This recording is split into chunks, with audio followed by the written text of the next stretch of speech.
You are now inside the Creative Zone with your hosts, Robb and Logan. Hey guys, my name is Robb, And I'm Logan. and this is the Creative Zone. Welcome to our premiere episode. On this show, we're going to be discussing filmmaking and more, I don't want to say specifically, but more in general, the filmmaking industry, I would say. Yeah, the Like various aspects of the filmmaking industry. filmmaking industry, our thoughts on how things are going, where we feel like we fit, where our aims and goals, what we're looking for, people we want to work with, who Absolutely. influenced us. A myriad of topics, but generally at least start and end with the filmmaking industry. Absolutely. And what happens in between, well, that's the fun of it, isn't it? And mostly projects we're working on as well. We're going to try to have a couple like guests, from writers to directors to actors, and like various people we're working with to get their perspectives on the various projects and how they became a part of the film industry. And once we really get going, then we'll start to get, engage with you guys. Absolutely, yeah. Get questions and, read comments and things like that from you, our audience. Absolutely. So should we get into My Hero right now, or like just let the people know a bit about us? Oh, we can just get started Okay. and talk gradually. All right, so our very first project is, well, our very first project under our new collective, RKP Collective. You're going to see the logo if you're watching the visual version. You've already seen that logo. Yeah, exactly. So with this project, My Hero, I don't want to give away a lot of it, but I mean, Logan is the writer and director of this project. I'm producing it, and Claude Springer is also a part of it. Yeah. We have a pretty big team. Michael, shout out to Michael. Shout out to Michael. Shout out to our future actors and actresses that's going to Absolutely. squeeze in there, and our team that we've got built up, and those will add to it. We're talking to you. Yeah, absolutely. So would you want to tell the people a bit about what inspired you to like write My Hero? What inspired you to want to tell this story? It's a very unique story, trust me. Okay, well, My Hero, not even at its core, My Hero is a nice little love story. But the story behind how I came up with it was I was sitting in a bar, restaurant, during a networking party / celebration that was going on, and I was talking to a young actress, and we were just, shooting the breeze. Yeah. And a actor that we knew was sitting across from us at the bar, and now this actor who may be involved, in My Hero to play, he's inspired something, so I want to, try to bring him in if he can, if he's available. But he's a character. He is that type of person where it's like you remember him once you've met him and Gotcha. talked to him, and so we were talking about, okay, he's a good dude in his own way, but if I were working with him, I would do this with him. And I feel like I know his range, so this is where I would sit him. She agreed with me, Yeah. but also thought, gave her thoughts on that subject, and it was like, yeah. So as I go home from this event, I'm thinking, and the ambiance of the restaurant was such that it was like, yeah, this is a nice little spot, and when you're talking to someone who you vibe with, Yeah. All sorts of things start to go through your mind. So, 3 people, there's a triangle right there. We're talking about one guy. Our focus is on one guy, but we're also talking to each other. He doesn't know we're talking. We said hi to him a couple times. It wasn't like we were egging him and just talking bad about the brother. Yeah. So, put all that together, and in a nice 15-minute walk home from the venue, it wasn't far from my house, that it was just like, yeah. So when I got in the house, and this was about 11, 12 o'clock at night, and like you're sitting there looking at me, and I'm looking at it, and it was like, yeah, we're about to have some words here. And about 4 hours later, Wow. I had knocked out about 8 pages, and I only had to do about 3.5 rewrites, 3 drafts of Yeah. it, and that was a couple of years ago. But I had shown it to the person the young woman I was who I had the conversation with, and she liked it, and was like, so it was like I was going to put her in it, kind of be a vehicle for people. But, life happens, work happens, Absolutely. and, I wanted to have made it when I was fresh and it's still fresh. But when I'm saying when just after you write something, Yeah, like, maybe absolutely, want to yeah, get it out yeah. there. But like things I think developed actually probably the way they needed to, because a little bit more cutting on my teeth. Now I have been in the industry for quite some time, since say I've been back in New York since 2014. Kind of hit the ground running, trying to do freelance, TV movie editing, and working, on film sets locally. So I've got the experience. I did go to school for media production, and I won't be on that. I did go to school. I did get some training.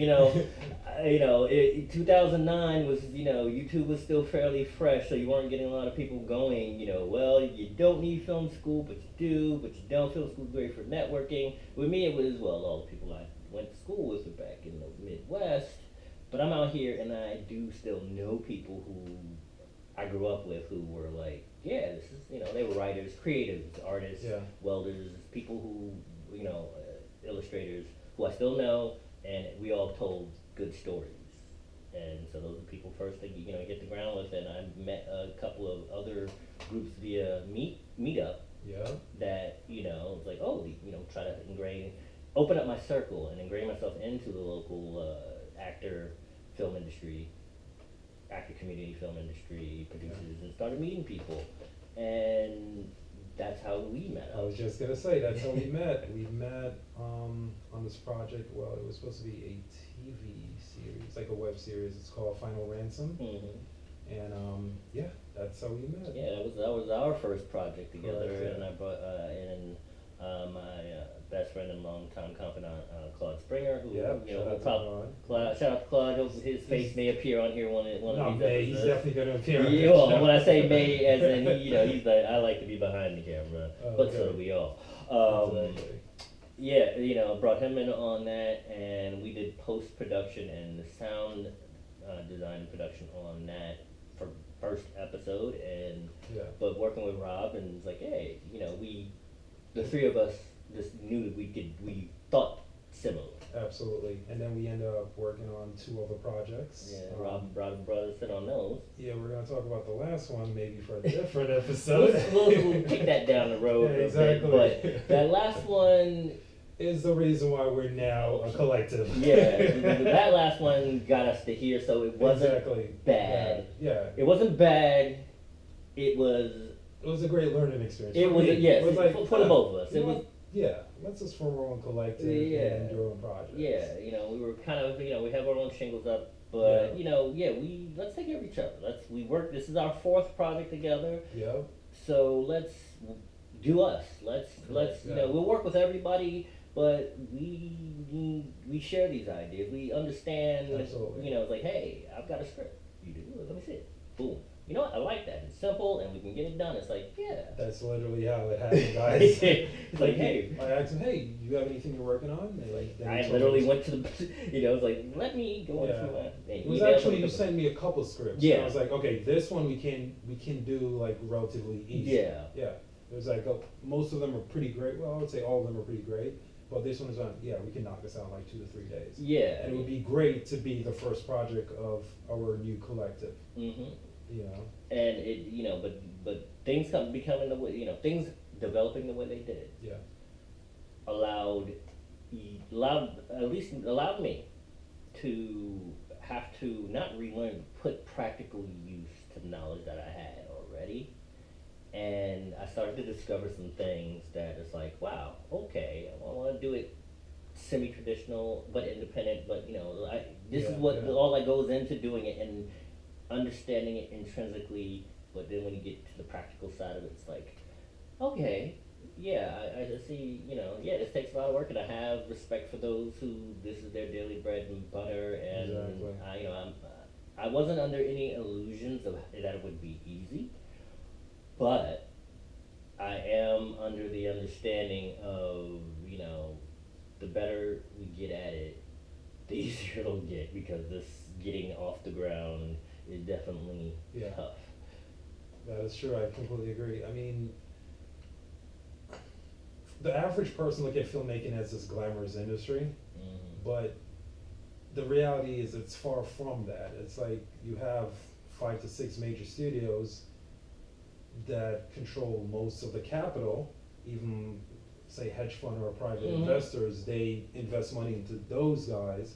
So then you have the independents like us, where it's just it's incredibly hard. So when we actually get a project out, we have no choice but to be incredibly proud. Even if the response is not appealing or celebrating us, it's just like, holy shit, we actually made this possible. Yeah, we did this. Exactly. We did this, and you know, people can either say they like it or they don't. You know what? I'm not even thinking about whether anyone likes it. When my hero gets cut and is a finished cut, and I can just put my hands up, going, "It's done. Here, Exactly. I will hand it off and fly, be free." Where take it to the festivals and get at me when you're done. But even before you take it to the festivals, you should still be proud. I'm gonna be happier than, like, hey, we literally did this. Because now, now we're in the pre-production phase, and it's not easy, but we're getting to it. We're putting together a team, and after this we're gonna do casting, and then we're gonna have a table read, and then we're gonna start shooting. That's hard work, guys.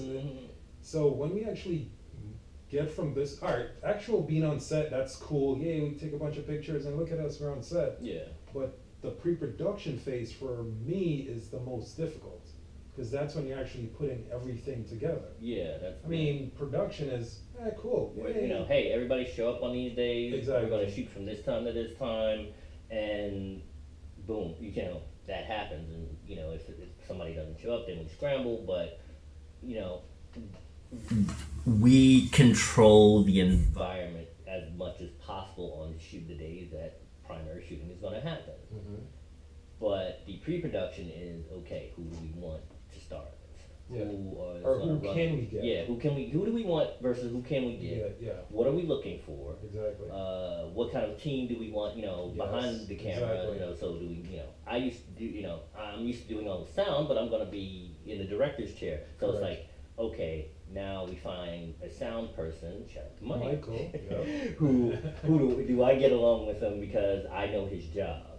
Yes. And, all I need to do is, can I just tell him a few different things, and I'll, tell him, give him a few instructions, and I will get what I expect. And Absolutely. because I come from that background, that's when you're a little more critical of it. And I'm also going to be handing off the primary editing duties to our third partner, Claude, but he's also going to be our cinematographer. Yeah. So it's already have a language with him, and Rob has a language with him. Yeah, so absolutely. that I don't have to say much to know that I'm going to get what I want, and it's already been discussed. But then it's, okay, do we need lights? Do we need a lighting person? Do we need a gaffer and best boy, all that? Script supervisor. Yes. We have. We literally just locked in that person. Nice. Okay. And then it's okay. So I have directed little things before, but this is one of those things where it's now I'm in that I want to try to do it as professionally as possible. Correct. And this is your piece. You've written it, so you know this piece a bit more intimately. And I know what I'm looking for, what I want to Exactly. see on the screen. Yeah. And I know where I can, as they say, well, the saying is, kill your baby. But, that's the saying. I don't like to use that saying. I like to let go of your babies, as in like let them out to the world. Yeah. I see it in my head a certain way. But I have my leadership team, which is Rob and Claude, to be able to go, it's good. But I'm being the director. I wrote it, and it's I was like, just gonna say, you're so close to the project, which is one of the reasons why you don't want to be the primary editor for the piece. yeah, if I either set it up or I put finishing touches on it, boom. But or I will be working on multiple things for it, but I've handed it off, and then I can just okay, I can get some sleep while Exactly. someone else is sweating over getting that cut, and it's like, okay, we're on schedule. How's it looking?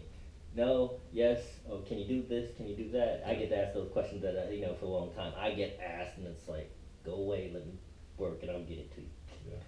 Now it's I have to be able to let out a sigh and walk away. Exactly. And then get, message, it's ready. Okay, let me see what you got. And then when the first cut is ready, you could come back and get a different perspective on Yeah, it. it's like, hey, okay, I didn't see it that way. I didn't see how I didn't see what you saw. Yeah, I didn't think it would look that way, but you know what? That is fantastic. Absolutely. But it's already gotten to that point. There are points because setting out the storyboard and shot list, it's been a thing of, yeah, I like that. Exactly.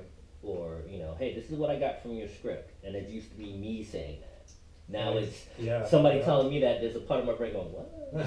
Really? This is different. This is what you heard from, okay, cool. But doing that has been fun.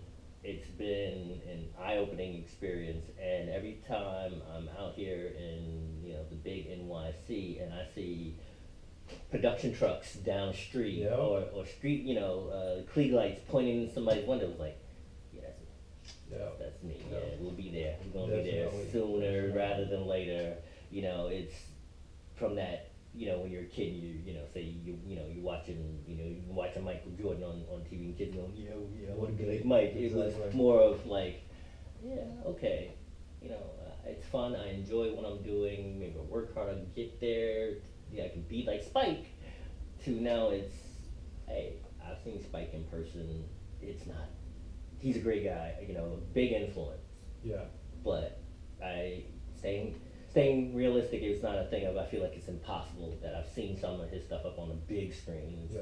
Going, I can never get to that. How does he get there? I've read all his books. I've seen his interviews. Watched his masterclass. But I still don't feel like I can do it. Now it's I can do it. I'm not afraid. It's not as intimidating. I've got the skill. I got the squad. Let's get out there. And hopefully everybody likes what we're gonna do. Now I have a question.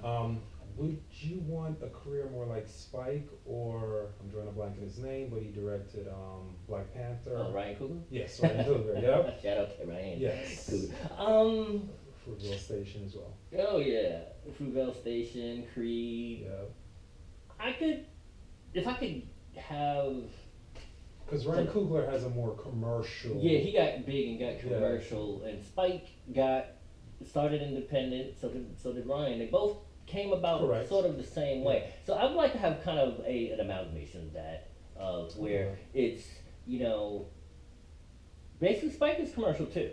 He can get stuff made, and hey, I was happy as anybody when he finally got an Oscar. It was only for best screenplay. Correct. But I was like, yeah, I've always been a writer, and if I'm getting my first and only Oscar, or I hope he gets more. But but he's been in the game. He said first and only. No, hey, Spike's been out there since the '80s, That's and true. he's just getting his due with a best screenplay Oscar for Black Klansman. Fun fact: I think Ang Lee was a PA on one of his sets. Yeah, exactly. Yeah. And what is it? Actually, he's gotten two. He got a lifetime, I think, from the Oscar about a year, 2 years ago. Before he got. That doesn't really. Well, yeah. Yeah. But yeah, and he helped people and knew people, and like when he was cutting, I saw in those master classes. Not plugging them. They are good if you can get your hands on them. I'm not plugging. They're a useful item to be able to watch. But I look, I specifically looked through Spike Lee's. I watched his. I watched Sam Jackson's. Those were great. I did watch the Ron Howard one. Yeah, I was just gonna say. You did or you didn't? I did. Me too. I watched Ron Howard. Dustin Hoffman. I watched the. Kevin Spacey. I watched his. I watched Martin Scorsese. They were good. But now I can't remember the lady's name. She's Indian. Oh, the independent filmmaker. Yeah, I watched that one. Yeah. But watching hers, she was saying that her and Spike were working in the same post editing edit bays of they rented out the space to do the edit. Yeah. And either they were like in the same room and he was on one side of the room, she was on the other, or he was in one room right across from hers and they were trying to he's editing, she's got to have it, and she's editing her first independent feature. and so they know each other, and because of that, that's how when she did Mississippi Masala, because she was Spike and everything, that she was able to get Denzel on that piece. That's pretty cool. Yeah, and it's like, the people so like somebody who's a PA for us, and all of a sudden becomes a big, Exactly. while we're still getting our due, Yeah. that we've got some features out there, and they're, I'd be proud, like, yeah, like, help them get it start, and they call us and on, Yeah.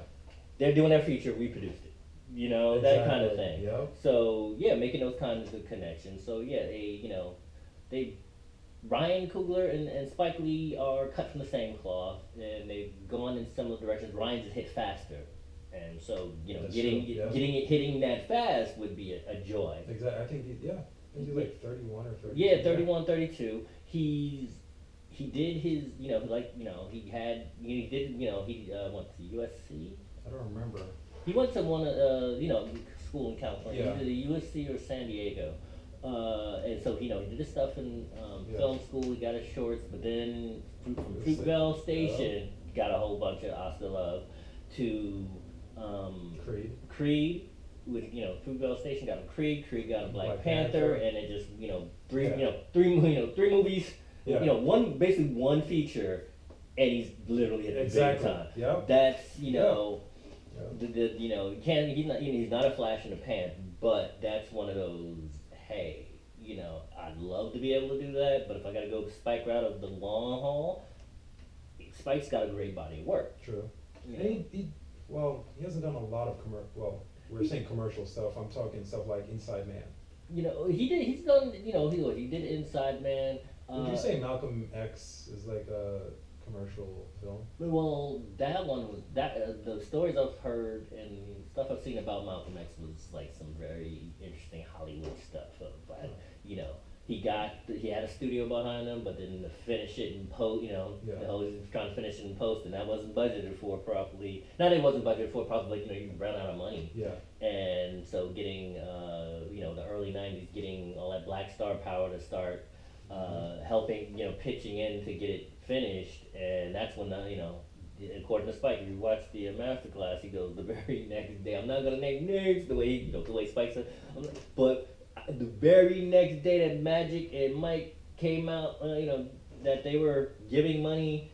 The next day, the studio called me, and that's it's like That's a great Spike impression. Hey, man's from the neighborhood, not far from you, and it was, but that the studio threw in the money, he was able to get it finished. Nice. And I wouldn't mind that happening, but and I've got some big ideas for stories that I want us to get out there, where it's my style of storytelling is that I'm a use whatever invective you want, nerd, geek. I've watched all sorts of movies growing up. I like all sorts of genres, and you get so I've always wanted to tell hey, sci-fi. I love sci-fi. I want to tell those kind of stories. At one point it was I could act. I could see myself in that, but really, for what I'm watching, I'm not seeing me up there. Exactly. We're not represented. Yeah, we're not up there, or in the back. Oh, look, there's one where I get happy. I see. Oh, there's back there. I could tell you, big productions where I saw 1, 2. It's like, yeah, I remember that because of the one person, non-white person, in that piece who either had some lines or were in a scene that everybody finds memorable. And I'm looking at the brother in the back, or the sister. Or like last night, I watched Ad Astra. And it was okay, but I didn't like it. It wasn't. So it was not okay. It was well done. It was like, it gave me ideas. It was like, wow, it looked good. Yeah. Like all of these big productions, it looked good. So I liked it on a technical level, from how they presented space and things like that. But from a story standpoint, from what I saw on the screen, I wasn't really happy, but I had that jaundiced eye of who's on screen. I understood the story, I understood what they were trying to get, and for how they ended it, okay, they completed the protagonist's story arc, Yeah. I'm saying this without giving any spoilers for those who haven't seen it. They completed his story arc, but I have that problem sometimes of being in the industry, being a writer, being a director, us being on this side of it. Yeah. I can kind of tell where things are gonna go, and it's like, okay, yeah, you're trying to throw your twist in there. That's cool. I'm discovering the world you've put it in. So while the audience is supposed to be following the protagonist through this world, they seem to lean hard on the storytelling devices that they're using to establish their world building, to establish what kind of a world we find ourselves in, a future that we find ourselves in, that, okay, how did they get to that point? You would have, they're using, it's a near future, 5 minutes into the future, which I love, but it's, The After Earth future? not even. No, it was supposed to be closer than that. So it was like, they didn't put a date on it. They just put, In the near future. in the near, literally, they put that on Oh, wow. the moment the screen, after the studio logos go up. Yeah, really. I They, hate that. they then, it's everybody's supposed to learn that, don't do narration, but then you see narration in everything.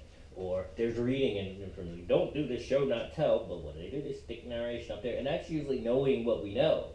I know where and why that comes out. Is somebody's going, yeah, the beginning of it's a little, we don't have anything, but we want to get right into stuff, so yeah, let's just put up a slate, get everybody in that's exposition, get it out the way early, and it's what you can stand. And I understand it. So that wasn't what did it for me, but it was funny what I saw, who I saw, what happened to those that I saw. Oh, wow.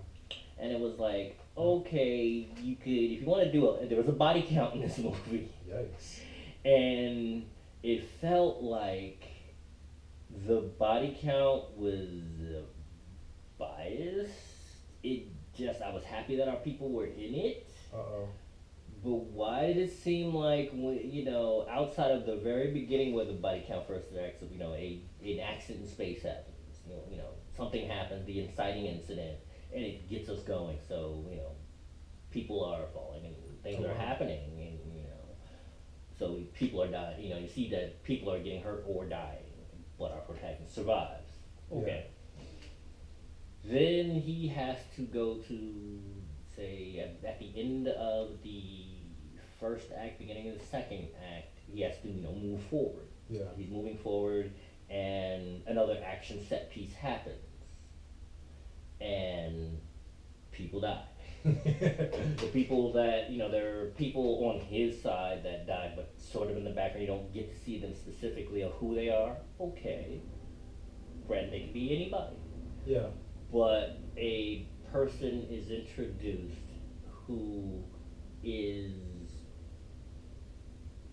that I can identify with. Okay. Trying to be disappointed. You see what I'm doing, Yeah, definitely see it. that you and I would be able to identify with, and I'm not jumping in, I'm at home, but I'm not jumping up down and going, yay! It's more of, okay, cool, interesting character. We got a character in here. We're moving forward. It's like a 2.5 hour movie, or it might not have been. So it was cut well. We were pacing that. I didn't notice how long it was. Oh wow. I can't even remember whether it was long. It didn't feel, so if I'm not complaining, I was like, man, I was sitting there falling asleep. But so you have your character introduced. He's assisting the protagonist, but he doesn't make it. Ooh. Spoiler alert. Yeah, okay. I'm trying to say I'm trying to be unspoilery, but but to where is he going with this? You folks may be asking. So it's the character doesn't make it. Okay, but then the protagonist moves forward. He gets to his next destination, which is Act 3? so the going from the somewhere, basically this would be middle act 2. Okay. So the first act, you get the first half of act 2. You've got each act is its own story. So he gets to the next point in his act destination. It's the middle of act 2, and he gets an obstacle put in his way, and then he has to get past that obstacle. He he gets assistance from a person, like, okay, who is an interesting character and is connected to our protagonist, and it's a woman, and she tells him so, and it's like, okay, fine, interesting character, they did it well enough where I could, like, wow, wouldn't mind seeing her story, but, she gives enough exposition to develop her character, to tell what, where she fits, why she's there, to help him move forward in his journey. Okay, so your middle of Act 2, halfway point, incident happens, and our hero has to overcome, that second or third obstacle to get further where he gets into Act 3. Gotcha. And that incident, and our third action set piece happens.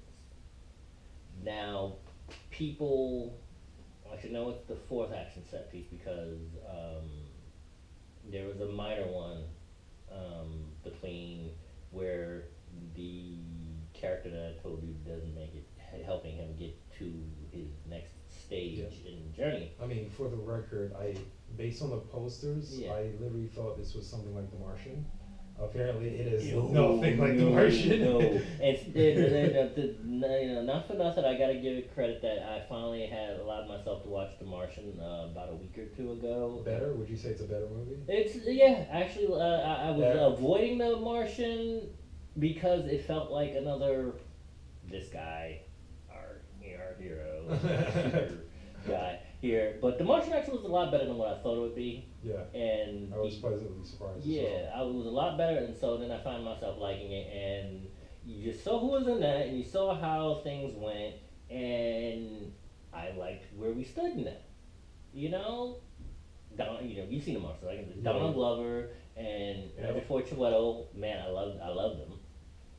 And it was good. It was like, okay, they got us on the ground, we're not in space, but they are, important to what happens. So, small but critical roles. Yeah. I just Chiwetel, he was he was the director. He was like the director of the Mars mission. So he was in charge of something. People had to answer to him, and our person who comes up with the final solution of like, hey, this is how we save everybody, how we get things solved. Donald Glover is a super genius. Exactly. I can live with that. And then, when they show that, what happens to everyone after the Matt Damon's character gets back to Earth, it's, okay, yeah, showing that it's realistic, people of all the United States and the world are, a global conglomerate of people going into space and doing what we're doing. Yeah. So, but with this, it was the same thing. It was based it. Well, thank you. Thank you for telling us what a conglomerate is. I guess smartphones. Well, a little smarter than what you want them to be. Yeah, that was fun. But yeah, so I like The Martian a lot better, and Donald Glover, he came up with the solution of how to rescue everybody, and then they show you where everybody's at. The Martian, Ad Astra was similar. It was grounded in a similar vibe of real. I hate to use the word, and I've got to be bad on the times we're in, but diversity. Why do you hate to use diversity? Because use the word diversity. The way it's used is a lot of times disingenuous. Of like, oh, we've got to show diversity. Oh, well, it's diverse. One person who's not white, that's diverse. Yeah. That's not diverse. That's not what the word means. Diverse is a mixture of it's 2 white people, 3 Asian people, 2 black people. 4 Hispanic, that's diversity, exactly. not 5 white guys and 1 black guy. Yeah. Oh, it was so diverse. It was so diverse. Yeah. Like no. So then when they say it, and then there are people who use it as a pejorative. Diversity or forcing it. Yeah. If you think that, then you're part of the problem. That's how I feel. Acne, I guess. But I don't like to use it because if it's natural, then it's just people living out their lives in this story world. Exactly. And you feel like, oh, I'm watching people. Yes. And I've seen things that have done that well, like on Amazon. I guess the plug and other shows, but I'm just telling you the things that I like. There's a show called Modern Love. Now, if anyone, they're haters of that show, they could go, "Ooh, diversity," but it wasn't forced. It was people in New York. It was based in New York, based on New York Times column that was ongoing, and I think may still be ongoing. And I liked it. And I was like, yes, that's the way I want to present things. It was people living their lives. They happen to look like this. They happen to be that. You're not concerned with this is a black person or a white person. Yeah. It's here's a woman coming up. One story is she's got bipolarism, but she hasn't admitted to herself. She hasn't been told this is what is wrong with her. But she finds herself in a supermarket. She's having one of what she would call a good day, and she walks up and is attracted to a young gentleman, from across across the aisles. And while everything behind her is they're presenting how she feels about a good day is like a musical is going on behind her of everybody. It was interesting because it was Anne Hathaway, and and she sees she's Anne Hathaway, and she sees a brother in the aisle across the way, and in the fruit aisle, and they have a simple conversation, and by the time they're done, they go have coffee, and they've got a date established. It wasn't, ooh, there's that big juicy dark piece of meat. It was, oh, he's an attractive man.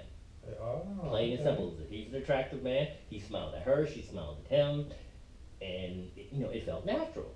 And there were other, it was a serialized. There's 8 episodes to the series, and they're probably having the second season, and it was just a person meeting a person, and they have relationships ensue. They break up, they come back together, or they learn from their experience, and here we are. Yeah. And the fact that what helped it was based in New York, but because of that, it felt natural. But just the way it was presented, of people meeting people and talking about stories about love. Wow, I liked what I saw. I was aware of what I was seeing, but it wasn't it's diverse and they're smacking me over the head. It was exactly New York. Human beings interacting, playing, and that's the kind of stories I want to tell. Now, you can tell someone's directing style, so you'll see, after the third, fourth one, you might see a pattern. But it's not because, I'm trying to make a point, but I'm not trying to hit you over the head with it. It's just, why not? In a certain, like if I tell a sci-fi story, yet, somebody,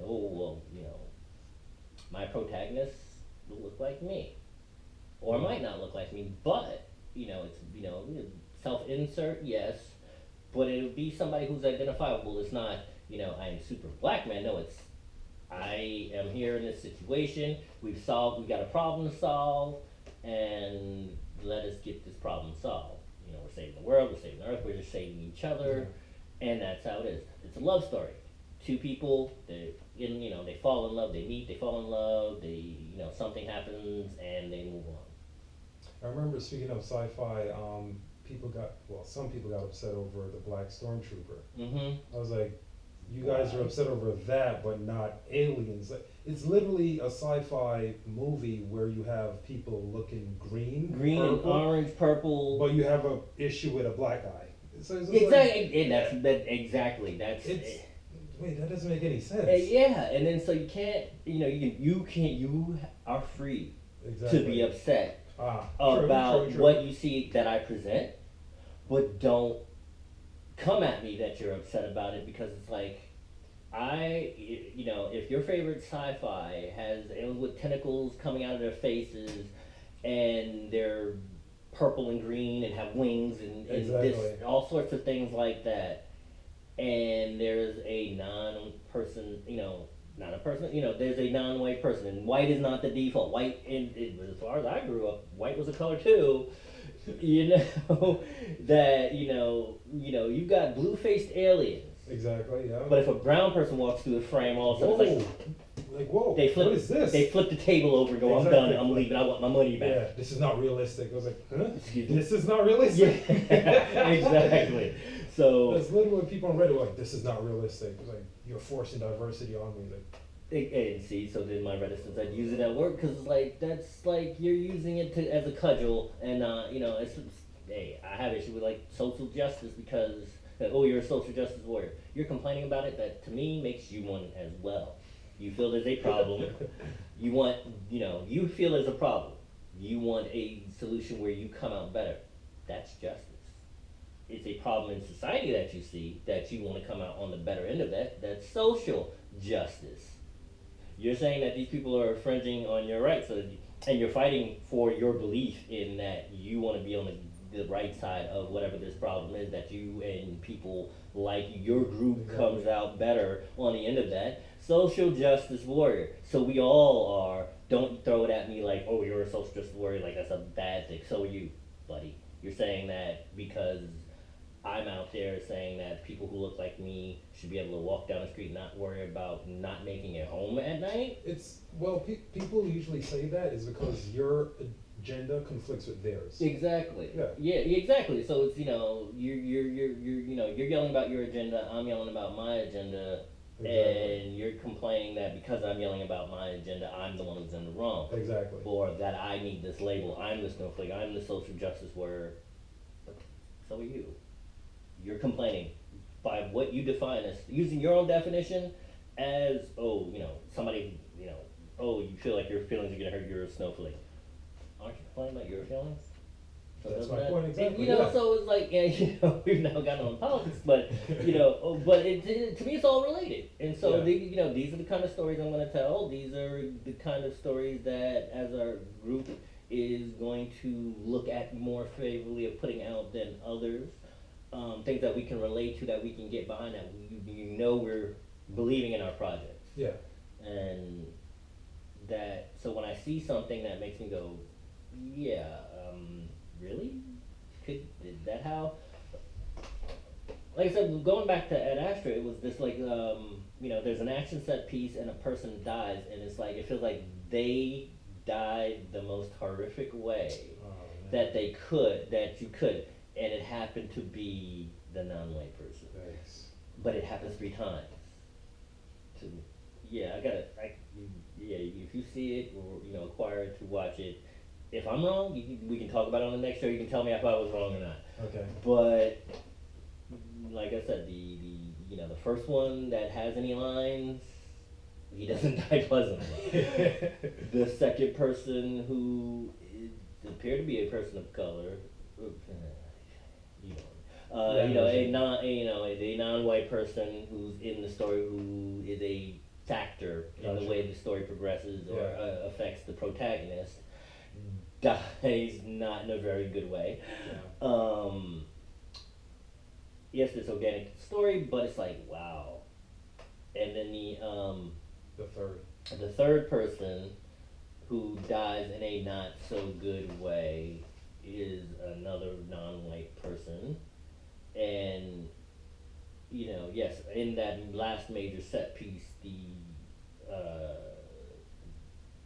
crew was like, okay, 3 non-white people, the protagonist, who was like, Brad Pitt. Okay. You know, I'm pointing, everybody can see it, the posters out there, you know who's in it. Brad Pitt lives through everything because it's his story. So, and, you know, yeah, you know, his arc is, he is one way at the beginning of the movie, and at the end of the movie, he voices that he is now the opposite of that. Okay, that's his story arc, that's his growth. Yay. It feels, you So know, not real. it's this of, you know, I prefer to look to my left at the beginning of the story, and I only want to look to my left at the end of the story. I am open, and I am a different person because now I look to my right, and I'm happy to look to my right. Doesn't sound like a lot of character development there. He deals with his issue. They show him dealing with the things that were supposed to be holding him back, but at the end of the day, it feels like, you lived through all the things you were going, and the society that they present, Yeah. this future Earth America that you're presenting. You know, we made great strides. We're out there in space. We've got a base on Mars, base on the moon. Yeah, that's just as me. You know, Yeah. being a dreamer, and you know, when I was a kid, I wanted to be a scientist and an astronaut and whatnot. Yeah, of course. You know, and through, the only reason why I didn't, because of not knowing, you know, coming up in the 90s, Dr. Tyson wasn't as big of a name as he is now. Had he been, life might have been a little different. Was that being able to That's so see, true. you know, we having athletes and entertainers as something to aspire to, and you know, a few politicians, but you had to really be into that, or you know, your Oh parents yeah, having for to. those who are not aware, Michael Eric Dyson is who you're talking about. Oh, yeah, well, yeah, Because you yeah. said Dr. Dyson's like, huh? Yeah, Michael Eric Dyson Dyson, and Neil yes. deGrasse Tyson, those brothers, you know, their names, household, you know, or at least more than the average, you know, more than the person who looks for that kind of a thing, is a higher probability those kind of people are known now, Yes. right? But back in the 90s, you know, we had a few, but they were people who were carryovers from the 50s, 60s, and 70s. Jesse Jackson, Al Sharpton, as leaders who were not in entertainment, who were not in sports, which is in and of itself still entertainment. Gotcha. You know, like I said, I can look up the Spike and John Singleton and guys Rest like in that. peace. Yeah, you know, rest in peace, John Singleton. Those are the guys of, yeah, I like to tell stories of these things that I read. Reading, you know, when the internet was super big, Yeah. and being a kid, you know, I had books, but I did get out and play sports, and I had friends, you know, I was a normal kid in New York City who liked many different things. But what am I going to be able to aspire to realistically? Yeah. Yes, I'm smart, and I'm doing, you know, doing great in school and everything, and I want to go to college because that's what I want to do. But that's also what my parents, you know, what's expected of me to And- be a good person in society. Yeah. But you know, it feels like this is right for me. And you know, but there was that thing of, you know, when you start to be the smartest kid in class, some of your peers are gonna make you feel bad about that. And, you know, I dealt with that too. And so you know, I lean more heavily at times when I'm maybe, you know, like, okay, playing sports is good, you know, physically fit and everything, and I'm kinda good and I'm tall, you know, they're gonna, you know, I should, and I, you know, enjoy seeing, you know, football and basketball and baseball, and they pick them up, and I'm kinda good at doing that. But to be able to go and use my brain as that's what's going to get me Was more fulfilling too. well, one was more fulfilling to me, but two also, you know, that it was what I could expect to aspire to do. Of like, you know, 90, you know, there's 10 kids on the block, 9 of them want to end up playing Gotcha. sports, Oh, yeah. or 8 of them want to play sports. Me and one other kid think of, maybe I'll do this instead. Exactly. But let's play sports anyway, you know, while we're, you know, yeah, we can, you know, hey, let's go play basketball. There's 10 kids playing basketball, you know. But, you know, 8 of them want to play it professionally, and me and one other kid are like, if it happens, but I can do other things, you know. I'm happy with the way the world is, you know. So that's what I'm saying. Had I known a little bit more about such brothers coming up, I might have focused a little more left than right. But I'm glad of the way things are, you know. And I'm proud of me. I can point to those kinds of guys. I can point to Exactly. Barack Obama and go, yeah, you, my progeny, we can be this. Exactly. And my contribution to that is showing those images, the things that I grew up with, where it's like I gotta do self-insert. I don't look like Luke Skywalker, but I enjoy his journey. Yes. But putting, you know, someone like me, someone like the people I associate with, the next Luke Skywalker, as it were, you know, the hero that they can see, or, you know, the person who gives them the orders looks like us. Exactly. Like Will Smith in I Am Legend. Mm-hmm. Where, you know, that was, people can say what they want to say about the movie, but that movie did financially well, and, you know, it told its story, and, you know, that was he was the hero. There was no doubt about that. And, you know, It's actually pretty unfortunate that we don't have a lot more of those. yeah, that we can point to. Exactly. And, you know, of, like, what was it, when, you know, the early 2000s, when, you know, asteroid destruction was the big thing. Oh, was it Final Impact? It was Final Impact, Armageddon, and, Independence Day? Or No, you said 2000s.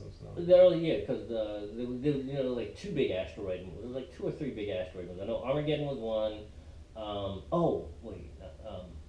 No, but Morgan Freeman was the president in one of those, and not in Armageddon, in the other Yeah, one. yeah, yeah. And I like I said, it was Final Impact or something like that. We'd have to maybe have to look it up, but you get what I'm saying? Yeah, yeah, I get There what was you're saying. he was the president, and at the end of he's the president still at the end of the great apocalyptic, the asteroid Yeah, yeah. crashing down and try to rebuild society, and then for 2012, Danny Glover was the president, when the world is ending and changing, and our man Chiwetel Ejiofor was in that. His character lives to be one of the leadership of the new world that we find ourselves in.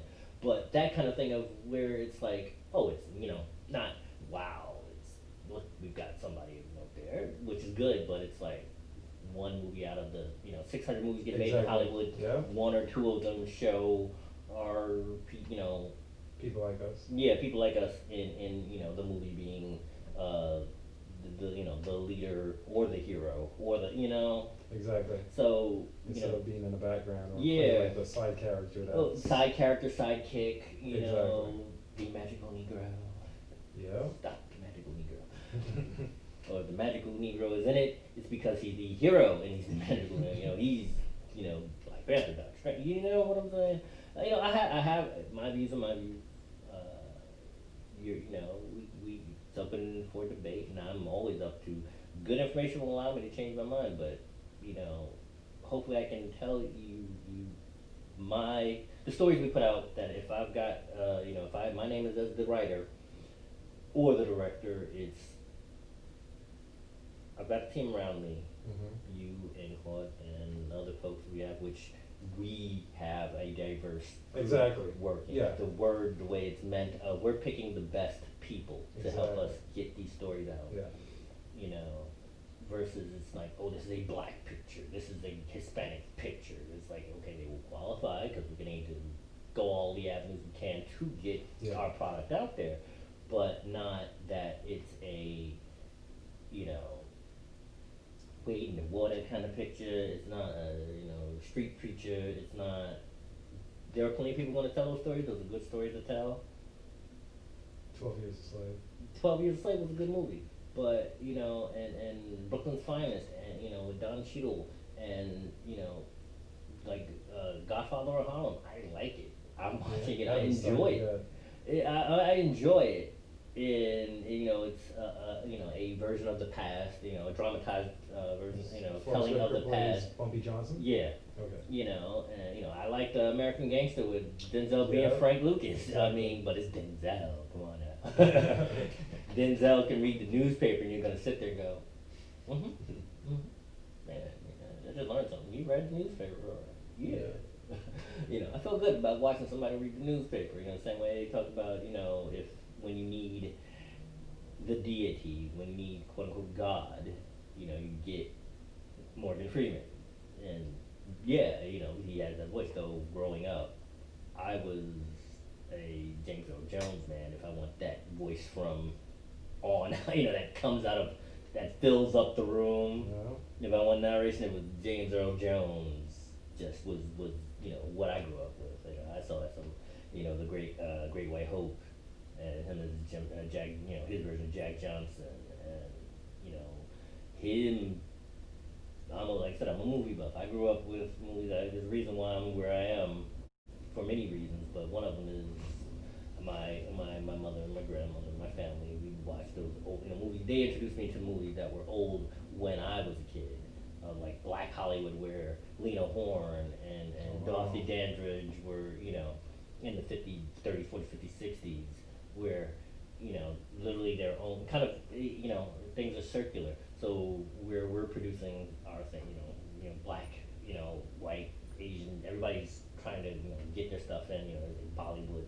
You have, they're not gonna let you do it. We got to do it ourselves. Exactly. So they were black cowboy movies, where it's in black and white, but everyone in the cast is black, and they're it's like they're like, hey, we can do the same thing they're doing over there, but we they're doing it in Hollywood, and we got to go out to Oregon to produce. Yeah. You got to do it because they're not gonna let us be except being slaves or in the background or saying yes or no, some boss in their movie. While white people wear blackface. Yeah, well, Man, I got some stories about that. What I was able to agitate, and you know, I will tell it if you don't mind. Yeah, go for it. Wait, are you finished with the Ad Astra story? Oh, the Ad Astra story is like I said. I you know. You can give me, you know, you can check it out and give Yeah, I'm me definitely your gonna check it out, your opinion of if I'm way off base. The Ad Astra is. I watched it. At the end of it, I was like, ugh. And it was for several different reasons, not just for what happened to the non-white characters Gotcha. in it. I mean, yeah, you got to, you know, it happened to them because it was part of the story. Should it have happened to them? You know, that's how they told the story.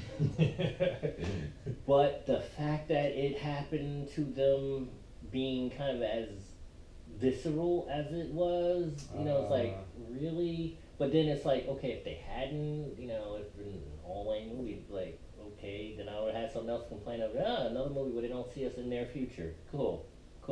I'm like ignoring this now. So it was a movie that did not go over well with me. Gotcha. Okay. Now here's a, you know, we're not gonna, you know, this is our platform, but you know we don't want to. I'm not trying to turn it into a soapbox every week, but To Kill a Mockingbird, I managed to get a director of the English department with a PhD to stop using that in her class. Oh, wow. Because I wanted to, you know, get my master's out in the Midwest, and it was a little school, but it was a nice school, and you know, didn't know very many people, you know, but I was on the basketball team. Anyway, so that my point is of that and one class was a media theory class. Mm-hmm. The professor, he was young, and I enjoyed the class, and he liked, you know, he wanted everyone to speak. It's college, supposed to get out there and Exactly. speak about it and learn how to present yourself. And he put up, run out of time already. Is the camera about to die? No, we're good. We can keep going. Okay, that was beeping at us. He played Yeah, that's okay. Okay, yeah, well, you know, but what happened is that he went and played "Birth of a Nation," and I'm not talking our man Nate Parker. I know. Yeah, You're not talking. I'm talking. Yeah. That "Birth of a Nation." Yeah. And he played it, and I raised my hand after about 10. Not even if I got through the first 5 minutes, shocked. And I wasn't the only black person in the class at the time. It was surprisingly. But I asked, I was like, yeah, can I be excused? I know what this is about. And it's like, I mean, who in that class didn't know what that was about? Yeah, well, as in there like, were, you know, there were actual students in the class who were not aware of the birth of a nation? Yeah, there were plenty who didn't know. Wow. But, okay. But I like, you know, went to the side. It's like, yeah, okay, I know what this is about. Literally. Like, well, yeah, we're gonna have to write 1 page quick report on that. It's like, wow, really, do I have to? Literally one of the most racist pieces of like, propaganda in film history. And he played it, but he did preface it before he started. Oh, he did. Yeah, it wasn't he just slapped in there. At least I mean, it's still bad, but at least he gave you guys a heads up. It was a heads up. It was in the syllabus and everything, and you know, but and we had a discussion. It was like stepped outside. Gotcha. And it was like, okay, and you know, it was like, wow, you know, this is, you know, I've known about this. I've seen pieces of it, and you know, having to watch the whole thing, and yeah, we're only 5 minutes in. And I knew it would affect me, you know, make me feel not happy about what I was seeing, but I didn't think it would affect me this way. And I'm not trying to disrupt your class. I'm just going, yeah, damn. And this is for how, you know, like we were learning things like what was called the syringe. Is it syringe theory? Partly cognitive dissonance. Gotcha. You know, we touched on many things of how media affects people. Yeah. And there were, the syringe theory, where it's like the theory where in psychology and advanced media studies, where people who watch commercials only start to buy the brands that they see. So this was for a psych class, not a film class. It was for a film class, but it was like I said, he was, we learned about the things of why people smoked so much in the 50s because of when TV, the sponsors, this brought to you by Marlboro, and Gotcha. And so how people seeing what they did it affect them. This is why can the things W.D. Griffiths, there we go. I couldn't remember it. But can we divorce who he was and what this movie was saying from the techniques that he pioneered? Where this is one of the first movies that showed close-ups and the running cuts and edits and things like that that things he did first through this movie, for its technical pioneering. Gotcha. Versus, can you divorce it from what you're seeing? And I can't. That's a bit tough. Yeah, it was a tough call, but it's like if you could present a valid and constant argument, and I was able to tell him right in the hall, and like I get what you're trying to do here, and I appreciate it, and it's cool. It's part of the class, and I'm not trying to disrupt the class. I can give you what my one page is going to be about, and from I did learn. People give you something to learn. You can learn from people with young, and they've got different ideas of what they're trying to get at. So it's like, okay, I gave him my argument, and he's like, well, yeah, put it down in one page, and get it at me, and I emailed it. I was like, do you want me to print it out or email? Because I did it the way he wanted it, and didn't have to. He said I could believe, I didn't have to go back in to watch all that. But then in the same semester, the English professor, we were reading To Kill a Mockingbird, and in class, instead when she was talking about it, like, okay, we're reading this chapter, and I gave my this is nonsense, and I've seen the movie, with Rock Hudson, right? Yeah, I think it was Rock Hudson. Or not? No, it wasn't Cary Grant. I'll check. So I'm guessing you would not see the play. The last time I was in, about 2 weeks ago, a week to 2 weeks ago, I was in the, in the Broadway area, and I like Aaron Sorkin as a writer. Too. So it was Gregory Peck. Not Rock Hudson, from the same era, but so Gregory, but I've seen that movie. Robert Duvall was also in that movie. Yeah, and. And the brother who was up on trial, we've seen him. He's been in stuff like later in the '80s, but he was the old man, the old black man in that. But seeing him young, of being the accused and everything, was like, okay, he was a strong, power, strong actor. And the fact that those are the names, Rob Duvall and Gregory Peck are the names we remember, and not, unless you're a film buff, you don't remember, people wouldn't call his name out first. Yeah. But then they echoed it in, with Samuel L. Jackson and, Matthew McConaughey. Let me look that up. What was it?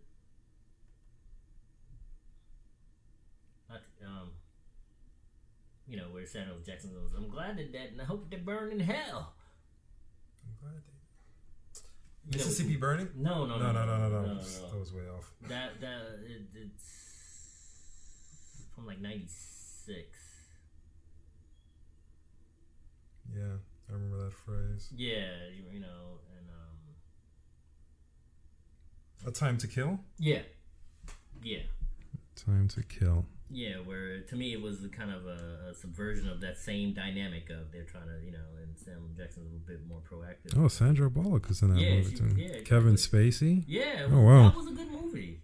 But, Whoa, directed by Joel Schumacher. Yeah. The guy who fucked up Batman. Yeah. He screwed up Batman and Phantom of the Opera. Yeah. But yet there was a reason he had a career. He wasn't, was he the best director? Not particularly, but he wasn't bad. He has some good stuff. That's true.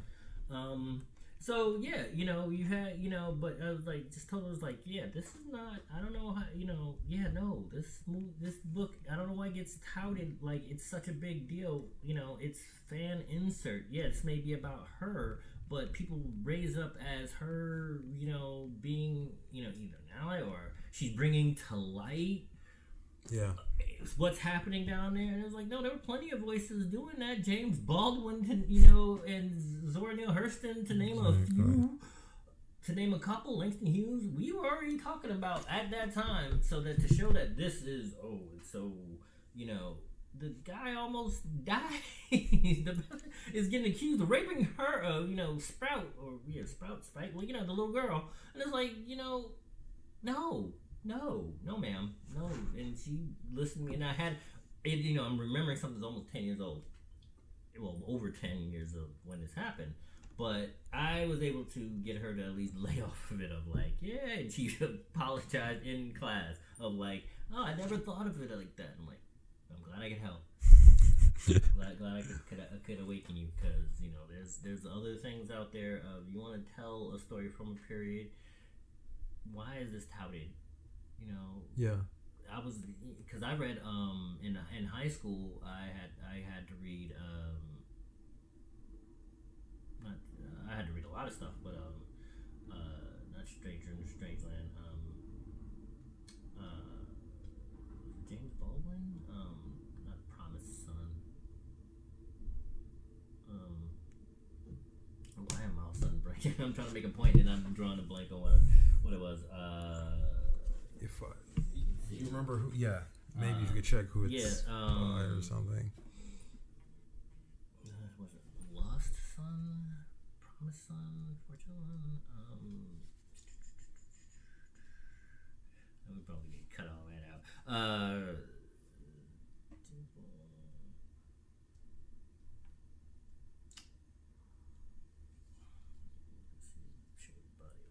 I know he did mostly poetry, but James Baldwin books.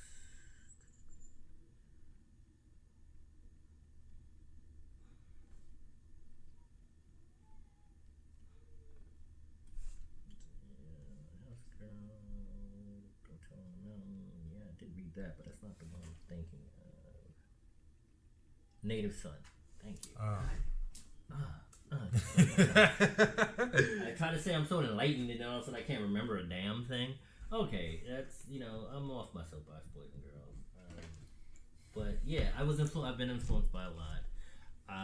The industry is what it is, and which is why we want to change it. Yeah, we want to change it, or at least keep moving it. Get it closer to what it should be. Yeah, or influence the change. Yeah. If we don't actually change it directly, we influence the change. I've heard it put in, like recently, Jordan Peele was, why, if you want to, he said, I may be paraphrasing or misquoting him, but I know it was in a article in the last 6 months where, he was like, where he says why he would probably not have any white male leads in his pieces, because they told him, if you want to, all the times he heard, if you want to see a certain movie, why don't you make it yourself? If you want to see your people in the lead, well, then fine, I'm going to do that. And why not? Not even why not, but yeah, I want to see something, and it's up to me to put it out there, because then the gatekeepers of Hollywood or the industry or whomever who has the control exactly doesn't, it's like, well, go make your own. Well, okay. Keyword control, which is why I want us to create our own studio. Yeah, we create our own studio, get where we can own our own IP and put out our own content. We don't have to wait for anybody, Mm-hmm. It's just like somebody comes to us with an idea, or exactly going, hey, we got an, I was reading the paper the other day, and I have an idea for a script. Let's hammer it out, and let's see what we can do with it. And it's like, let's produce that, let's write that, let's shoot that, let's do this. And so, what's been your experience? I know, I grabbed the mic and talked about totally fine. It's on my fault. You hit. Well, experience is pretty much similar. It's like one of the reasons why I wanted us to create our own platform to own our own IP is because based on what I've been seeing, it's just like, let's be honest, it's mostly like a white industry. Mm-hmm. Oscars so white, stuff like that. Yeah. So that's my approach, is to, well, not create black content like what you were saying, none of that. You want it to be diverse, like actual diverse. So that's pretty much my approach. I want to create content that is diverse, that is authentic, very authentic. Yeah. Because New York City with Sex and the City, all white people, not real. Yeah. Friends, not real. So if I create like a sitcom, I want it to reflect New York. You know, if I create a sitcom based in New York, I want it to actually reflect New York. If I create a film that's based in New York, I want it to reflect New York. Yeah. Which is pretty diverse. And I'm not talking about black and white. I'm talking about Hispanic, Asian, and other races and ethnicities. Yeah, you know. Those are the stories I want to tell. I mean, our lead doesn't have to necessarily be black, but it could be like an Asian lady or you know, a Hispanic guy. Yeah, exactly. That's where I'm at too. Yeah, and that's why we're here. Yeah, it's, you know, just telling a story, and you're aware of what you see on screen. Exactly. But it's not what, you know. It's not okay. He has a South Bronx accent, the lead, because that's where he's from. Yes. And you know, more likely than not, somebody from the South Bronx will be Hispanic. But are you going to judge his character on that unless that's what his character is solely about? You know, if that is something that the character we present shows and wears on his sleeve, there's a reason for it. Yeah. In the story, not because we're trying to smack you in the head of, ooh, look, all these Hispanic characters we have around. No, it's, you know, Pito has a, you know, cousin Pablo who is trying to get his PhD at Columbia. There you go. Yeah. But everybody has that member of the family who, it just makes everybody feel like, man, why do you got to be like that? Why do you got to bring the rest of us down? Why do you, man, you make us all look bad? Or as, you know, instead of that's why we can't rise as the people, because it's always that one who, you know, well, not even just that one, but there, you know, those the people in your family, in your group that, you know, a character will know, just being in New York, that it's like, you know, I'm trying to do this and you're doing that, fine, but now here you come rolling around blasting your music and everything, and I'm trying to study over here, I'm trying to do this. And it's not that one's better than the other, but they both have different goals in life within the story, within their characters, but they're fully realized characters. They're people you can see on the street. Our one character, we have, Pito and Pablo are both protagonists in whatever story, right? Yeah. But, and like I said, Pablo's trying to get, is going to Columbia, and Pito's, a dude from the block. But they're cousins, so they love each other, they interact all the time. But you can see once Pablo goes, okay, I'm done reading this chapter, he puts the book away, and then he turns on the radio and he's listening to the exact same music that Pito would be rolled up in his car listening to, because he's still from that neighborhood. He's Correct. Still of, that they have similar tastes. They grew up together, that it's not, oh, he's trying to be this and he's only about that. It's he's we got one character, you can say this character's focused on this, on getting his degree. This character is a hustler. And that can be said from, black, white, whatever. Exactly. Not, only because they're Hispanic, one's a hustler and one's the good boy. No, it's, they're both doing what they're doing. They both got goals, and their goals either diverge or intersect, and that's where the conflict and drama of a good story that you see on screen gets played. That. Absolutely. So what kind of things have you experienced?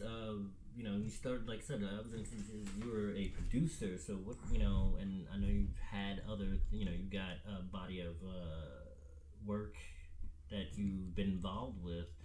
I understand that your experience has been similar, but what have you seen from your perspective? In terms of, like, what? In terms of content creators that you've dealt with, or that the kind of content has been brought to you of, hey, I want to get it out there. Okay. Has it been of a similar voice, or similar obstacles of you only see one thing coming at you, so it causes you to want to go the other way? Yeah, definitely. I mean, when I just started, I was working with mostly like NYU Films kids, and let's be honest, they were mostly white, so they were telling like white stories about like, hey, this guy lives in an apartment and he has a girlfriend and they're going. It's like the most generic stories. It's like, okay, so we're gonna be doing this. But it was good for the experience. So Yeah. I gained like a lot of experience working on those projects, and then after all, I was like, I kind of want to work on things that have more meaning. Number one. Number two, I want to work on things where I actually own a part of the content. Very important, ownership of content. And number three, I want to actually create a body of work that I could put together under a studio. And that's when I formed my company. No. Yeah. Because, I mean, working as a contractor for whatever company, that's cool. But owning your own content and monetizing your own content, that's way more important to me than working for a studio or whatever. Yeah. Studio or production company or whatever. Actually creating our own IP and like producing it and owning it and distributing it ourselves, or distributing it with a much fairer deal is way more important to me. So that's where I stand from the business perspective. Content ownership is incredibly important to me. Like, we own this podcast. Yeah. So if we want to one day monetize this podcast, we can. It's not like, hey, we work for iHeart and whatever podcast company or Spotify or whatnot. We actually own this content, and that is so important to me, because who knows, maybe we create a piece of IP and later we could, when you own your own IP, you can actually monetize it in multiple ways. For example, My Hero, we could make merch. We could one day maybe turn it into a TV show. We could one day expand it into a feature film, because we actually own that IP. Yeah, we don't have to go through channels of exactly. Like, we want to expand on the story. Exactly. But if Warner Brothers calls us up and say, hey guys, come shoot this film, we don't, they cut us a check and just like, hey, shoot it, give it to us, we'll edit it, whatever, bye. That's cool, but that there's no ownership there. Yeah. I'm not going to turn that down, only because it'll, I know that it'll present the opportunity to know people. So that when it's time to and we've got, RKP Studios, and we need a production, and we already have the inlet for production. Okay. For distribution, not production. Gotcha. Distribution. Yeah. To be able to go, hey, we're going. It's a great partner. Yeah. Okay. But we still own our content if we're going to take it to them for distribution. Yeah. Perfect example with Tyler Perry. He owns most of his content. And guess what? He has a studio. Yeah, exactly. Yeah. There you go. Definitely, I completely respect his hustle. I was like, that's freaking amazing. I mean, I like all of the things he's put out. I don't like all the things he's put out. But I respect his business acumen. Yeah, his and acumen that's very important to me. And like I said, just because I don't like all of the content, I don't, doesn't mean that I don't. There are a few things that he's put on that I'm like, oh, that's cool, but that he can do it, and I want to, give me something to strive for. Absolutely, yes. Okay, there's still other warehouses over in the Brooklyn Aviary, got Steiner Studios, and then you'll have RKP Studios, because dang it, we were going there. Exactly. Exactly. So, and then, Warner Brothers calling us up, they use that as an example. Warner Brothers, to me, that's, okay, we've got access now. Yes. But to me, we've got access to people. Correct. So that we can, it's like when we go, okay, we've got our own building over here, people are like, hey, I love working with you guys. Then they'll, our people want to come. I'm not saying we shouldn't work with them, but I'm just saying, to me, the most important thing is owning our content. Oh yeah, no, I agree with you. Create and own our own content. Oh yeah, man, I've got bunch of stories where they may be similar to things that were already out, but like I said, it's because then all of a sudden now your action hero is an Asian guy, exactly, doing the spy thriller, the why is this happening to me, the everyman, because that's it, and the fact that that's how they've always packaged it. This person is he's John Everyman, really? So everybody's supposed to think they can look like that? Exactly. Yep, which is why I have a publishing unit. So exactly. So it's like, okay, I want to see if this story works out first on the written page. Yeah, or definitely. Put it on, the Amazon Kindle bit. Here we go. Here's the short story version of it. Let's put out, see what happens. See if, build a fan base there. And then we've got we've got illustrators that I know, and and part of our group that's like, okay, let's turn this into a graphic novel. Exactly. Yeah. Build its legs, and it's like, okay, now. And then, a year, we've turned a small idea into, end up with a graphic novel, and it's like, well, now we've got our own superhero. That we don't have Exactly. to go to Exactly. superheroes are dead. No, but this is our guy. This Exactly. is our people. This is our superhero world. Exactly. And we can, now we're on Amazon like The Boys, but it's, they're gonna say RKP Comics presents. Yeah, exactly. And it's, that they Amazon, the distributor of being Hulu, Amazon, Netflix, Disney, whoever. Yes. Says, well, we're gonna give you the money to make it into a thing, but can you maybe change a couple of characters? And we have the ability to go, No. Exactly. because it's not they gave us a Marvel character and turned this into a show. I would work on that project, yes, but it's my guy. Our the character we're taking from RKP Comics, and you want to distribute it or give us money to make it a live action thing.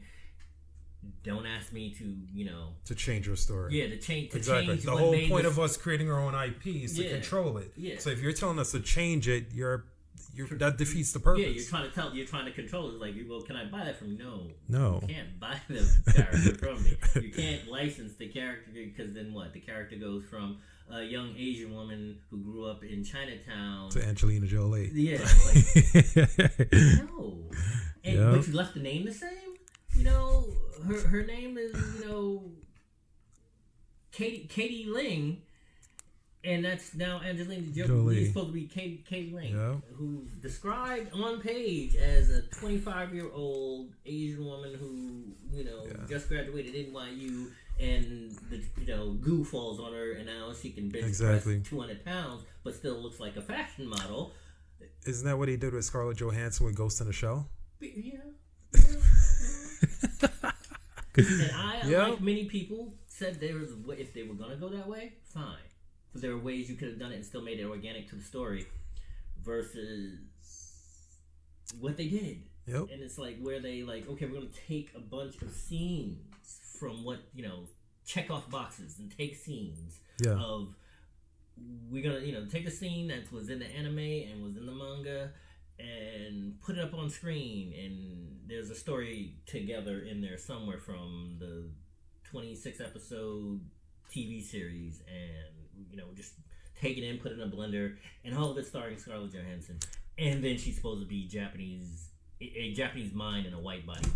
Yeah, that's what I'm trying to avoid with our content. Yes. Like, here's the wall, here's my head, here's me slamming it in there. That's I fully agree. I don't want this my own version of Luke Cage and Jessica Jones to all of a sudden be not that where they're one of my favorite couples. They got married, they have a kid, they have their conflicts in the superhero world. Here's why I'm okay with that. That's their content. Yeah. They can do whatever, but say my version, something where this similar to that. Gotcha. Well, yeah, because I was influenced by it. Yeah. But these are the kinds of couples and the kinds of things that I want to see anyway. Yes. And to me, it feels like they touch on it and then they take it left or right. That's what they do. I'm not happy, and that's when I kind of turn off. I stop watching. So was my answer to that. We're gonna start there. We're gonna finish there. We're gonna keep going with this story of how this super powered couple is, their lives go this way. Why are they, or that they're, the conflict comes from elsewhere, not that, not from within. It's like, we're gonna tell a good story. Yeah. And with the characters that we made, with the stories we've made, I have a sci-fi idea. See, that's good. And once get My Hero out there, and I'm slowly putting it together, and I'm doing tests of the visual effects, tests for the visual effects and of the story, and where I see it as being influenced of being in New York. But it comes from the premise where, why is it what we were saying before? Why is it when you see aliens that you can have blue and orange people, but then the heroes, they're all the hero that falls to Earth, why is he white? Or why is that?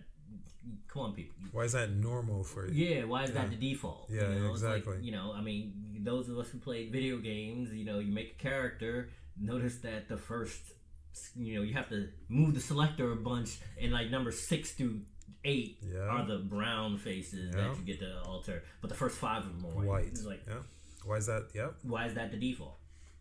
Because you're saying that those people, people who aren't white, don't play the games for a long time. Which is hilarious because I literally created a character in NBA 2K, and the first 5 characters were like white. It's like, we're talking about the NBA. Yeah. Exactly. This is basketball. Yeah, this but the first 5 characters are white. Yeah, it's like, really? No. That's what I'm saying. We grew up from saying, some background of it's like, come on now. You don't have because the biggest star at the, this is from the night, when PlayStation 1, 2, when you could create a character, they started doing that. It's, your biggest stars are black in the NBA, but like you said, the first 5 characters are white. I'm playing Madden, and you can create, have a career mode. Exactly. And yet, the first 3 to 5 characters that you create, freckles, blonde hair. It's like, this is not hockey. Yeah. This is not NASCAR. Right? NFL, you have a little bit more leeway, but not much. Exactly. Still, when your biggest stars in that particular sports arena are not white. Exactly. Or, your biggest stars are not white, or, your biggest quarterback stars are mostly white. There's been it's been movement. Yes. But that took a while. And, for a long time, it was like Warren Moon was the only brother, behind, taking the snaps. And then you had, why am I forgetting everybody? I'm sorry, my people. I'm better than... Talking in terms of quarterbacks? Yeah. Odell Beckham? Well, quarterback is white out. Oh, yeah? Yeah. Damn. I mean, he might be throwing now in Cleveland. No, is he in Cleveland? Yeah, I know he was with the Giants, but when he was in the Giants, he was a wide receiver. No, but Donovan McNabb. God. Wait, are you a football fan? I used to be. Oh, okay. I'm a basketball fan. I'm a basketball fan. Baseball. I was a football fan until they did your man Cap wrong, and then I kind of got away, and also because my team is. For some reason, New York is having a bad sports decade. If it wasn't for the Yankees, we'd have no sports at all. Damn. I mean, the Rangers are the Rangers, but for what the average brother, I like sport.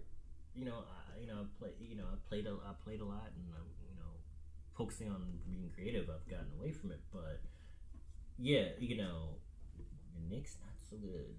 Yeah, they haven't been good for a while. Exactly, but I grew up during the '90s, Beast of the East, yeah, Pat that's true. And Starks, and for those who know me, you see on this past summer, I kind of got a dream picture of me and Larry Johnson. Oh wow. He was down at the Summer Streets and at the Knicks booth there, and I got to take a picture with Larry goddamn Johnson, LJ, grandmama, dad brother, and it was like, I grew, and I told him, man, I grew up watching you on the game. Yeah, this is, that's amazing. 13-year-old me is going, holy shit, Larry Johnson. Though it could have only been better if it was Pat Ewing, who being, that was my guy for the longest of, always being that, the tallest guy in the class for a good portion of my life. And it was like, that was, the big, beautiful Jamaican motherfucker. It was like, yeah, dunk on the pad. Yeah. 94 was the best year ever. We went to the finals and Pat had everybody on their back, and no one would have thought John Starks would have had the absolute worst game of his life. He hits 3 more shots, we win the goddamn thing. But, but I remember, so basketball, I could go on about that, but I've already, done that. but yeah, you can't have those times, more than decades, where we took over a sport, and then when you put it out for mass consumption, play it where... they'll play it, but they don't play it, Gotcha. And that's what they did. And same with comics. Same with they can entertain us, but they're not the ones consuming us. Really? You really think that? You know, and that's, you know, until we raised our voice and made a stink about, hey, we want representation. Why are, you know, we don't get representation till we complain about not getting representation. And the thing is, this is a bit tricky. I don't think we should be complaining. I think we should, again, create our own, like Jordan Peele. Yeah. You know? Yeah.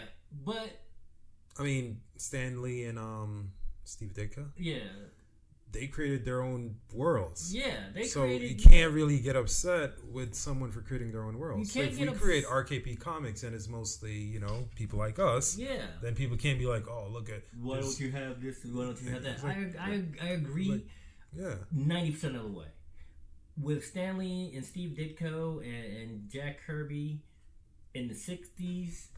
Fine, and they themselves knew they had, you know, they wanted to see certain things, so that's when they, you know, they created Black Panther in the early 60s, and Luke Cage got created in the late 60s. Nick Fury and Falcon, you know, Sam Wilson as Falcon, he was a sidekick for the longest time, from when he was created up until maybe the late 70s. For a long time, he's still a sidekick. That time, he's they're trying to, you know, now that, you know. Oh yeah, they gave him the shield, but I'm saying that when he was in comic form. Gotcha. For a long time, yeah, he was a sidekick, but his name was on the book as well. It was Captain America and the Falcon for good over a decade or two. Batman and Robin. Robin is a sidekick. No, well, like I said, yeah, I admit it. He was a sidekick, but his name was on the book. Okay. You know, his name was on the book as well. But you also had, you know, Luke Cage. You had, you know, Power Man and Iron Fist, where Iron Fist was the sidekick. So we had a little bit of give back. But you know, they at least, it wasn't, you know, always the best representation, but for the time, they did what they did, and they did how they did, and yeah, you had white guys writing black characters. Exactly. It was what it was, but we've grown from that, and yeah, we can become insular by, like we said, we put out our own stuff. Correct. And you know, I go to Comic Cons and all the cons here, and you know, the black creators out there putting out their own books, and we're happy to join them. But it's still, you know, I know, you know, what's to separate us from the field is not, you know, okay, these are stories about black comic book characters, yes, but we want to, you know, it's stories about, you know, these are good stories, and the characters will be who they are, and look how they look, and will a certain group feel represented? Maybe, if the story gets told that way. Okay. Will, will, LGBTQ, LGBT alphabet. Hey, I'm an ally. I like take allies, but you know, I'm not going to sit here. I'm sorry, folks. I'm not going to sit here and try to go through all of it. LGBTQIA. There's like a few more. Oh yeah. It feels like I know. At one point recently, I heard someone go through the litany, and it was like, it felt like I'm sitting on. All right, let's move past this before our podcast gets canceled before we get started. Exactly. My what I'm saying is, will a character come in, you know, of a certain belief, a look, a dynamic, demographic. There we go. If a certain demographic, yes. If the story, you know, the story leads to that. If a story is in there, if it's organic to the story, I'm not ignoring them. If that isn't in the story, you know, like, oh, I don't like these people, that's why I'm not putting them in. No, it's the story gets told. And the same way we hire actors, my question is, can you do this when we're trying to put an actor in a role? Yeah.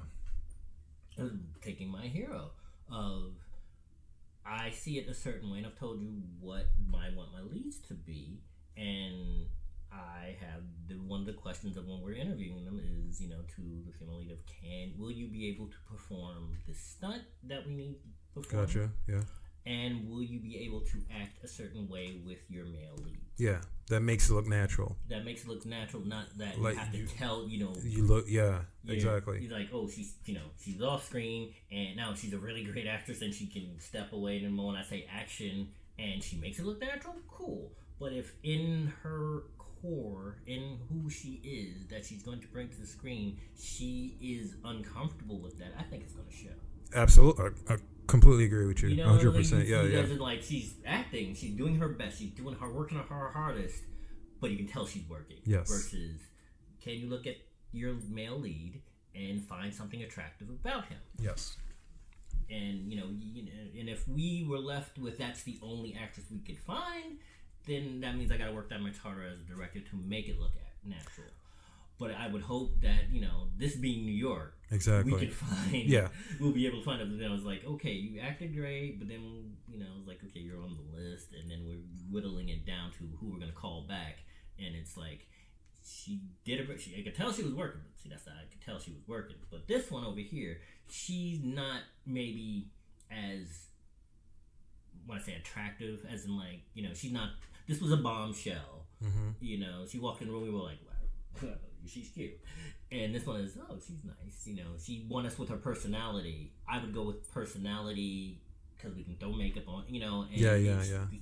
Her beauty can come from within, and we can make the camera love her. Absolutely. Versus this one who's drop dead gorgeous.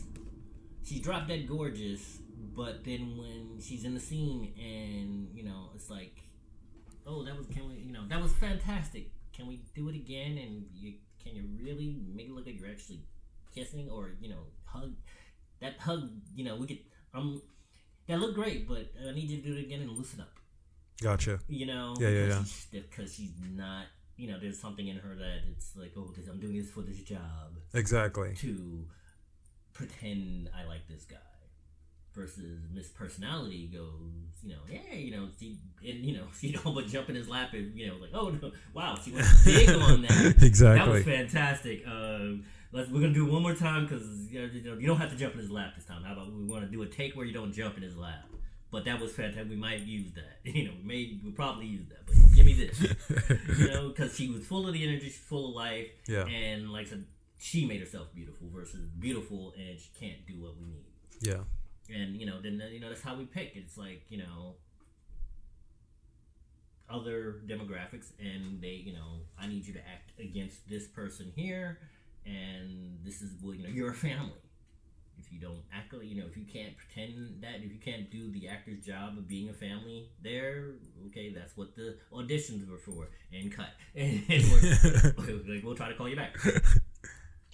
So yeah, so we.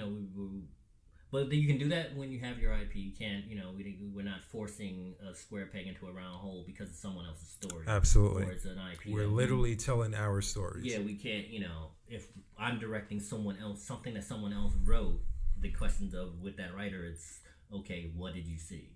Well, you're white writer, but you're writing, you have John Everyman, literally John Everyman, Jane Everywoman on here. And that's what you have. That's fine. You're good. Okay. Mm-hmm. Well, this is now I'm directing. There's a reason. I'm directing. You wrote it. You're here on set, but it's what we picked and what we're putting out and what we're gonna produce. Yeah. And so you may have seen John Everyman look like you when you looked in the mirror, but now John Everyman looks like me because that was the best actor, and because we want to tell a New York story. And this is what we're getting, and you sign the contract. That means it belongs to our production company. Our collective is producing this, so we can do what we want. Versus if you want to do yourself, you're welcome to do that. You brought it to us, but this is what the kind of stories we're doing, and this is what we can do when we do it. So that if somebody's not unhappy, like a project we worked on, you're in the catbird seat. You had it where we were able to do what we did with that because the IP is where it belongs. The IP is something that, okay, you're free to do else stuff, but this is going to be in our body of work. Oh, absolutely. Absolutely. So we rambled on. Yeah, I know. We rambled on. I think we said we had a good long conversation. Wow, but we this did is 90 minutes of us talking to each other. That's actually pretty impressive. I was expecting 15 to 30 minutes, and we went almost 2 hours. Yeah. Wow. I was having fun. Yeah, but likewise. I really hope you guys learned a lot from the introductory episode. So, thank you everyone, and Thanks for putting up with us. Once this gets out to all you lovely people, I can't wait for the comments, but that's what we have assistants for, because as they say, you never read your comments. But we do want your comments, and thank you for listening with us, and we will be back next week. Definitely next week Friday, and definitely love the comments. The comments actually will make the show better. Yeah. And you know what you want to hear. Exactly. I understand you all may not want to always hear us ramble on about how we feel and what we do, but we can find But, something. I guess that's part of why you're tuning in, to hear our point of view. Yeah. So, shout out to all our fans, our friends, listeners, our listeners, viewers. Yep. Those who know us, those who don't, keep coming back, and we'll keep trying to keep you entertained through, media in general. Definitely. So we'll see you guys next week Friday. All right. Peace. The Creative Zone with Robb and Logan. Produced by Robb Entertainment and Kurohio Productions. Mixed by Production DS. Music by Hope Beats. This has been a Robb Radio Network production. Check out our website at rrn.robbent.com. Thank you for listening.